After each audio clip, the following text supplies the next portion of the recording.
Welcome to Kenton Teaches. Enjoy the video. Begin at the Fjordur Labyrinth entrance with a full saddled mount ready.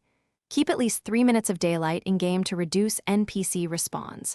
Bring 1 to 2 grappling hooks and 50 regular arrows for disruption and timing during the mesh. Equip armor that reduces fall damage by at least 25% when possible. Save at a bed and note spawn coordinates before attempting the mesh technique. Have a trustworthy tribe member monitor the area for players and dino spawns nearby. Position your mount at the narrow corridor apex and align its nose with the corner. Ride forward and tap crouch at the precise moment to clip through in one smooth motion. Use a grappling hook once to steady your position against physics jitter and prevent recoil. Fire 3 arrows into the nearest wall feature to stagger any aggressive mobs during transit.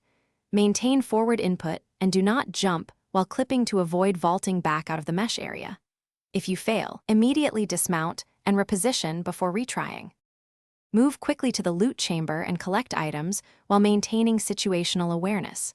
Mark the chamber on your map and record memorable coordinates for a safe exit plan.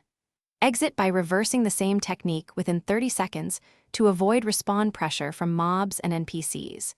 If you become stuck, attempt a tribe recall or teleport home if available and safe.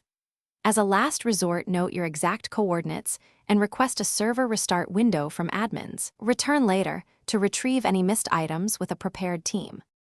Thanks for watching. Please subscribe if this video was helpful.